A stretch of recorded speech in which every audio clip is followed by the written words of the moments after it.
मैं स्वीटी और आप देख रहे हैं तथ्य भारत। बिहार एसटीएफ, मुजफ्फरपुर पुलिस और बगहा पुलिस की संयुक्त कार्रवाई में मुजफ्फरपुर का मोस्ट वांटेड अपराधी चुन्नू ठाकुर को गिरफ्तार किया गया है।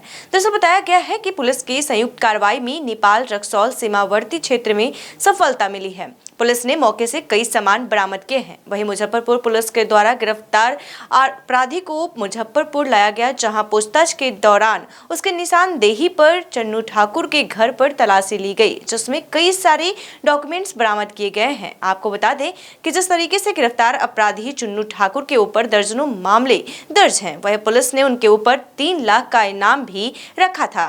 इस पूरे मामले को लेकर एसएसपी राकेश कुमार क्या कुछ कह रहे हैं, उनकी बातों को सुनिए। क्या कुछ पूरा मामला है? आज बिहार एसटीएफ की टीम, बगहा पुलिस की स्पेशल टीम और मुजफ्फरपुर पुलिस की टीम का एक ज्वाइंट ऑपरेशन था जो नेपाल रक्सौल बॉर्डर के पास पे हुआ है और जिले के टॉप 10 और कुख्यात अपराध कर्मी चुन्नू ठाकुर राकेश कुमार की गिरफ्तारी की गई है आज सुबह और इनको गिरफ्तार करके यहाँ लाया गया है और इनके पास से काफ़ी सामान बरामद हुए हैं, जिसकी एक लंबी सीजर लिस्ट है जो मैं आप लोगों को दे दूंगा, जिसमें कुछ पैसे हैं, बैग हैं, 5 मोबाइल फ़ोन हैं और कुछ ज्वेलरी आइटम है जो उन्होंने पहना हुआ है। चुन्नू ठाकुर उर्फ राकेश कुमार का एक लंबा आपराधिक इतिहास है। कुल 32 केस इनके ऊपर है और जिसमें से लगभग 4 केस में अभी हम लोगों के पास में वांछित हैं और जो हम लोग के अन्य सीमावर्ती ज़िले हैं वहाँ भी कई केस में वांछित हैं, जिसकी सूचना हम लोग अभी संग्रहित कर रहे हैं।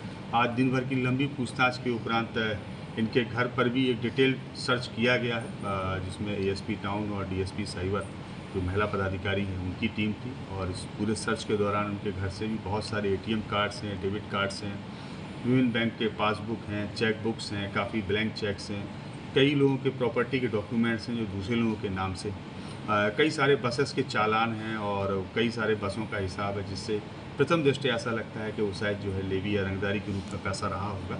बहुत सारे डॉक्यूमेंट्स हम लोगों को मिले हैं जिसका हम लोग एक डिटेल एनालिसिस करेंगे और इन्वेस्टिगेशन के आधार पर इसमें हम लोग फर्दर प्रोसीड करेंगे। इसी सर्च के दौरान उनके घर से एक ऑटोमेटिक पिस्टल भी बरामद हुई है और 4 राउंड गोलियां भी बरामद हुई हैं। इस सब के आधार पर उनकी जो पत्नी उनको भी हम लोगों ने डिटेन किया है और हम लोग इसमें भी पूछताछ कर रहे हैं और जो भी फर्दर डेवलपमेंट होंगे उससे आप लोगों को अवगत कराएंगे। कितने मामले दर्ज हैं इनके? अभी तक कुल 32 मामले इनके ऊपर दर्ज हैं और एक ये नेक्स्ट मामला जो वेपन मिला है उसके संदर्भ में एक अलग से केस दर्ज किया है। इन पर हत्या के केस कई हैं, कितने हैं? बहुत सारे केस दर्ज। कोई महत्वपूर्ण केस ऐसा है जो?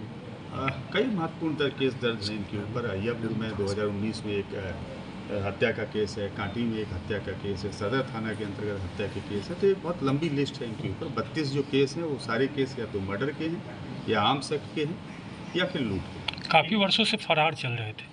हाँ, ये वर्ष 2015 में 16 जुलाई 2015 को वैशाली के सदर थाने से जेल भेजे गए थे, जिसमें लगभग 1 वर्ष तक जेल में रहे थे। उसके बाद से लगातार फरार थे जब जमात पे लौट के आए और उस दौरान इन्होंने 2017 से लेकर और अभी तक काफ़ी घटनाओं को अंजाम दिया है और पिछले कई वर्षों में ये लगातार बिहार में जब से शराबबंदी हुई है तो मद्य निषेध से संबंधित जो कांड हैं उनकी भी उन कांडों में भी इनकी संलिप्तता कई बार प्रकाश में आती रही है। हम लोग उस आलोक में भी इनकी गिरफ्तारी पर काम कर रहे हैं। इन पर इनाम भी रखा गया था पुलिस के द्वारा? हाँ, इन पर जो है पिछले वर्ष जिला पुलिस के द्वारा ही प्रस्ताव भेजा गया था, जिसमें 3 लाख रुपए का पुरस्कार मुख्यालय के स्तर से इनके ऊपर रखा गया है।